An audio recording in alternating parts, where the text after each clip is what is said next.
Yusek, the Iglesia ni Cristo has criticized what it described as selective justice under this administration, and I quote, "We want them to know that selective justice is an injustice, and we will not remain silent in the face of this grave assault on the justice that our people deserve."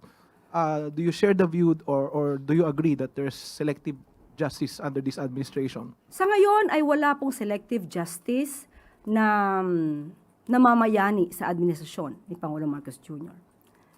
Kaya nga po kahit na kaibigan, kaalyado, na una pa po na nakulong, na-detain, at ngayon ay humaharap sa kaso na plunder at graft case.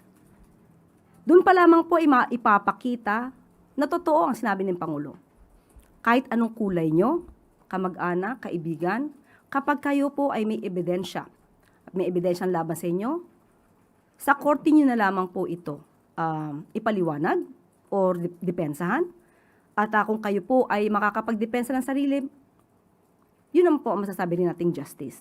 So mas masasabi po siguro nating selective justice kung gagamit ng impluensya, karahasan, pananakot, para lang hindi makasuhan ang isang kaalyado.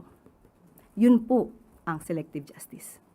Okay, the INC also expressed support for Senator Marcoleta, and they said, what we find puzzling is why the very person who has been pushing to expose those allegedly involved in this massive theft, referring to the flood control, from the Filipino people, is now the one being charged and imprisoned instead of those he exposed. What do you say to those statements? Because the group seems to link the case with the Flood control. expose. Okay. First of all, it was Senator Marcoleta who admitted everything about the 75 million pesos that he received from the 3 donors. Walang nagbigay sa kanya ng utos na i-explain mo to.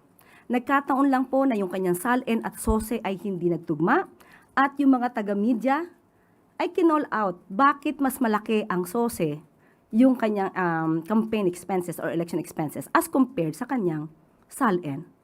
And there, he admitted in his own program how he received the 75 million pesos from persons who did not want to be identified.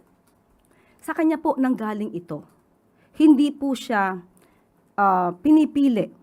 Nagkataon po na yung ebidensya ay siya mismo ang nag-reveal. Kung patungkol po na dahil hindi niya na maipapalabas ang katotohanan tungkol sa flood control mess, hindi po siya nag-iisa. Dahil ang administrasyon na ito ay gusto po ring malaman ang lahat ng katotohanan at gusto mapanagot ang lahat ng sangkot. Kung sasabihin niya po na siya lang ang daan para mapatunayan ang mga pangyayari, hindi po siya nag-iisa.